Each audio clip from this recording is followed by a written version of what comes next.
Bienvenidos a la clase de repaso del módulo 1. Esta clase vamos a repasar todo lo que hemos estado viendo durante estas semanas en la materia, justo antes del parcial, ¿sí? Entonces cualquier duda que tengan la van a ir dejando en el foro de consultas que voy a dejar junto con esta clase para que vayamos resolviéndola, y la semana próxima también va a ser de consulta. Bien. La numeración que ustedes están viendo ahí no responde a las unidades, sino que más bien responde a núcleos temáticos que hemos ido desarrollando, ¿sí? Bien, empezamos diciendo que la lengua es un sistema de signos dado para representar el mundo. Esta fue una definición que dio Ferdinand de Saussure sobre el sistema de la lengua, ¿sí? Y distinguió lo que es lengua de lenguaje y de habla. La lengua es el código. El habla es la práctica de ese código y el lenguaje es la práctica más el código, ¿sí? Las dos cosas juntas.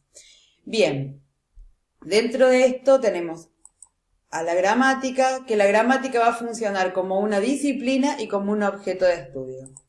Como disciplina hay varias corrientes que cada una tiene su posicionamiento, y tenemos la gramática funcional, la gramática generativa, gramática estratificacional, cognitiva, prescriptiva y descriptiva. Ahora, como objeto de estudio es el sistema de principios y leyes que rigen una lengua, ¿sí? Las regularidades que encontramos dentro de una lengua, la forma en la que sus elementos se van combinando, eso hace a la gramática como objeto de estudio. Bien, los niveles de la gramática van a ser el nivel fonológico, el morfológico, el sintáctico y el semántico. El fonológico va a estudiar los sonidos de la lengua, las posibilidades materiales de producción de esa lengua que se va a traducir en sonidos. El morfológico va a estudiar cómo se forman las palabras, el sintáctico cómo se van combinando los componentes de la lengua, y el semántico los significados que se van construyendo a través de esas relaciones que se van estableciendo en el nivel sintáctico, en el nivel morfológico, y que se reproducen a nivel fonológico, ¿sí? Bien. Bueno, entonces el nivel morfológico dijimos que es cómo se forman las palabras. Los procedimientos de formación de palabras son la derivación, la composición, la flexión y la parasíntesis. La derivación es el lexema, que es el que tiene el significado de la palabra, más afijos, que pueden ser prefijos cuando están situados antes, infijos cuando están situados en medio del lexema, o sufijos cuando son puestos al finalizar la palabra. El procedimiento de composición implica fusionar dos palabras. Procedimiento de flexión implica agregarle al lexema o a la palabra accidentes gramaticales de género, de persona, de número, modo, voz y aspecto. La palabra que reduce y tiene todos estos accidentes gramaticales, y es la palabra que por regla general se van formando por medio de la flexión, son los distintos tiempos verbales, ¿sí? Que vamos a saber, no género, pero sí persona, número, modo, voz y aspecto, ¿bien? Y en la parasíntesis se dan conjuntamente los procesos de composición y derivación en la formación de una palabra nueva. Bien. Luego vimos ortografía, que es la forma correcta de escribir palabras y textos. Dentro de la ortografía, vimos reglas de acentuación, vimos puntuación y vimos ortografía de siglas, acrónimos, parónimos y abreviaturas. Las reglas de acentuación nos dicen que existen, las reglas generales de acentuación nos van a decir que existen palabras que podemos clasificarlas en agudas cuando están acentuadas en la última en la última sílaba de la palabra, y van a llevar tilde gráfica siempre que terminen en ns o en vocal. Las palabras graves o llanas van a llevar tilde gráfica o van a tener la sílaba tónica en la antepenúltima sílaba, y la tilde gráfica va a ir siempre y cuando no terminen en n, ns o en vocal. Y las palabras esdrújulas o sobreesdrújulas son las que se acentúan, las esdrújulas en la antepenúltima sílaba, las sobreesdrújulas son las que se acentúan más allá de la antepenúltima sílaba y siempre llevan tilde.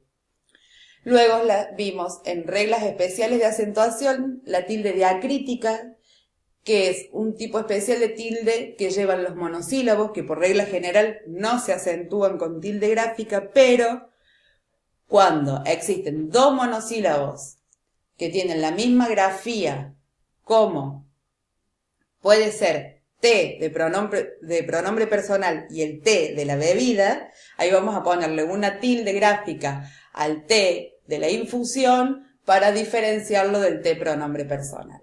Y esa tilde se llama diacrítica. Ahora bien, en puntuación vimos punto, que existen tres tipos de punto: punto seguido, punto y aparte y punto final, de acuerdo a cómo vayamos segmentando el texto que estemos escribiendo. Luego vimos punto y coma, y la coma introduce pausas necesarias en donde se van a ir delimitando también componentes de la oración, y el punto y coma es una pausa un poco más subjetiva, un poco más prolongada, que la vamos a ir poniendo de acuerdo al criterio de quien vaya escribiendo. También vimos los dos puntos y la raya de diálogo. Por otra parte, también vimos cómo es el proceso de formación de abreviaturas, acrónimos, siglas, que son formas particulares de codificar la palabra para lograr economía en el lenguaje.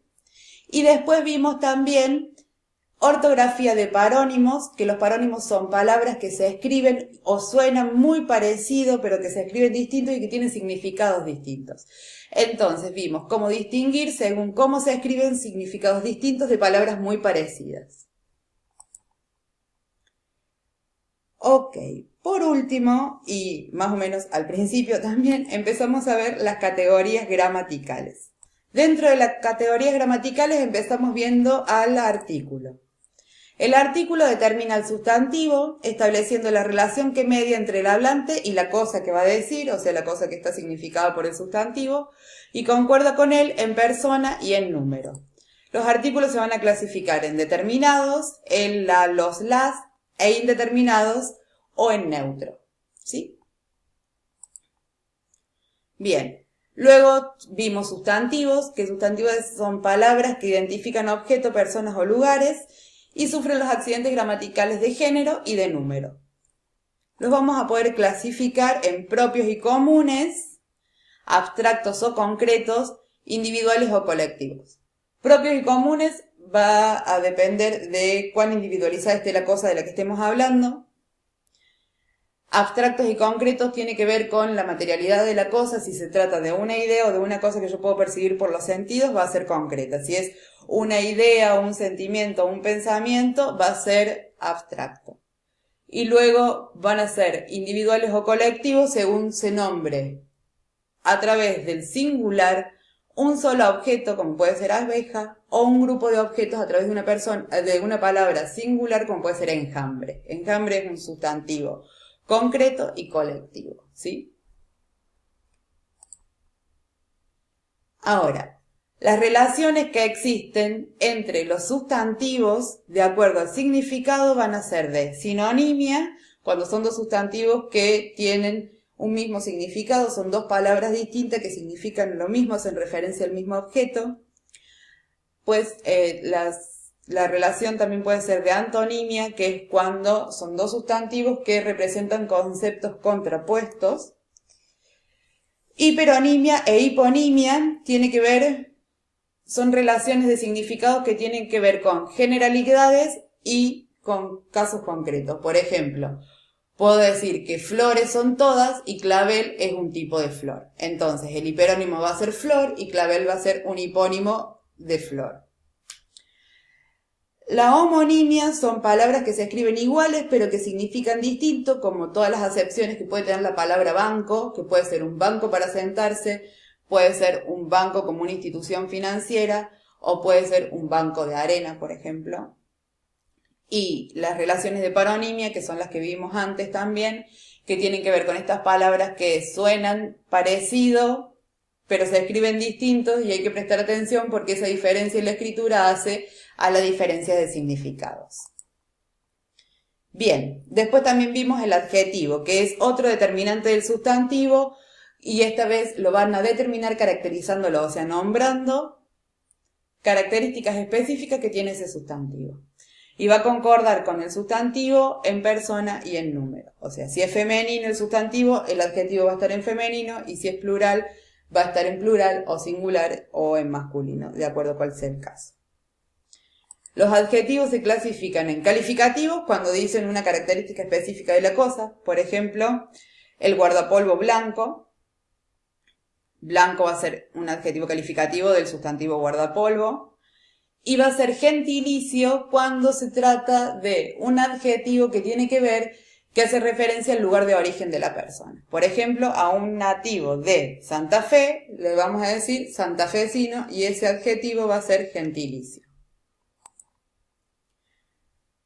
Ahora bien, los adjetivos van a tener grados de significación, y el grado de significación va a ser positivo cuando estamos describiendo la cosa, damos una característica de la cosa simple y llana. Si decimos que el guardapolvo es blanco, o decimos que el perro es bueno, o decimos que este tipo de café es bueno, estamos dando un adjetivo positivo que no se está comparando con nada. Va a ser comparativo cuando se establecen construcciones del tipo es más bueno que, o sea, este café colombiano es más bueno que este café brasilero, por ejemplo, o podemos decir que este café es mejor que aquel, ¿sí? Va a haber dos términos que se van a contraponer en donde uno va a ser mejor que el otro, por ejemplo, en este ejemplo al menos.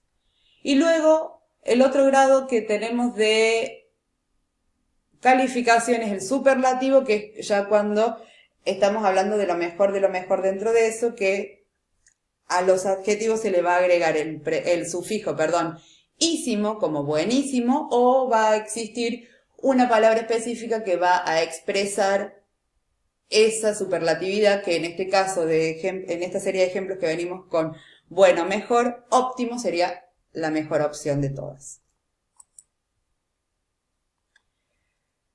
También vimos el determinante y dijimos que un determinante es otro tipo de palabra que acompaña al sustantivo para señalar al objeto al que se refiere y concuerda con él en número y en género, ¿sí? Va a dar determinadas características que tienen que ver más con las circunstancias de ese sustantivo, pero lo van a determinar igual que un artículo, por ejemplo. Y se clasifican en numerales, demostrativos, posesivos, indefinidos, interrogativos y exclamativos. Los numerales van a indicar cantidades, o posiciones. Los demostrativos van a indicar distancias, digamos, si es eso, esto o aquello, de la distancia que media entre la persona que enuncia el sustantivo y el sustantivo en sí. Los posesivos van a indicar eso, posesión, quién es el dueño de ese sustantivo o de esa cosa que se designa el sustantivo. Y los indefinidos van a ir dándonos características medio ambiguas sobre ese sustantivo. Si yo digo algunos muchachos, no estoy hablando de todos los muchachos, estoy hablando de algunos, pero tampoco los estoy definiendo como diciendo ese muchacho que está ahí, sino algunos, y por eso son indefinidos. También vimos el pronombre que se puede confundir con un artículo, pero hay que prestar mucha atención, o con los determinantes, pero hay que prestar mucha atención porque cumple funciones específicas. Reemplaza el sustantivo y tiene un significado ocasional, que está dado por la circunstancia que se enuncia en el texto específicamente. Los tipos de pronombres son personales, demostrativos, posesivos, indefinidos, numerales, interrogativos y exclamativos. Luego vimos la diéxis, que tiene que ver con el punto desde el cual se para el narrador de algún acontecimiento y establece distancias de tiempo, lugar y persona con respecto a los hechos que va narrando, como muestra ahí el gráfico. También vimos la referencia como el uso de los pronombres para no repetir innecesariamente palabras en un texto. Esto tiene que ver con un procedimiento de cohesión textual. Y también vimos dentro de los pronombres el fenómeno del voceo que se da en el español, sobre todo latinoamericano, y más específicamente en el área del Río de la Plata. Por último vimos interjecciones, que son palabras que expresan una sensación o una admiración o quieren captar la atención del oyente, y como clases las propias y las impropias.